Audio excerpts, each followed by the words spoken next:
Can you fix a movie in the editing room if it's poorly written?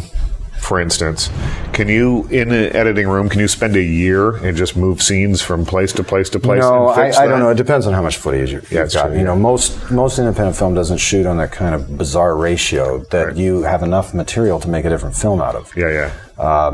I think it's hard even to fix a scene. You know, a lot of people say, well, you can speed it up or you can cut the comedy into it. You can't cut comedy in. The comedy actually exists and you've caught it, or it isn't there. Once in a while, you can find a sight gag. Guy goes, whoa, and then you look at the pile of dog shit. You know, but that, it's pretty hard to do. I think it's pretty hard to cut in drama or sorrow or pathos. I think it's got to be there. You have to have the raw material to work with, just as you have to have the raw material of a script to make the film. I think editing can make a good film great. I think editing can make a bad film good, but it can't make a shitty film great. So I'm not sure that you can... although there are stories about that. I mean, one of the greatest I ever heard was about Days of Heaven, because I knew someone who worked on the editing team. And Malick had written this very word-heavy film, kind of like, you know, all his other movies, with lots and lots of talk. And it was Richard Gere was talking nonstop through this film.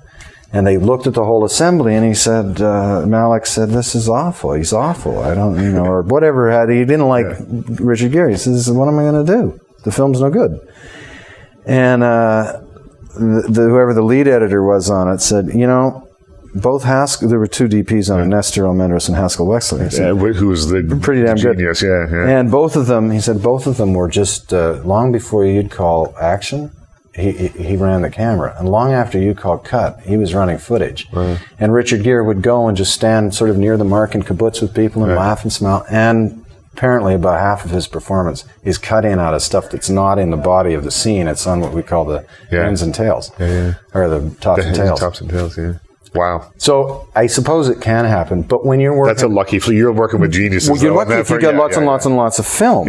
Like, we didn't have any tops and tails. You know, I was looking around for some shot of me where I was smiling somewhere. And we dug all over the place. Couldn't find one. Really?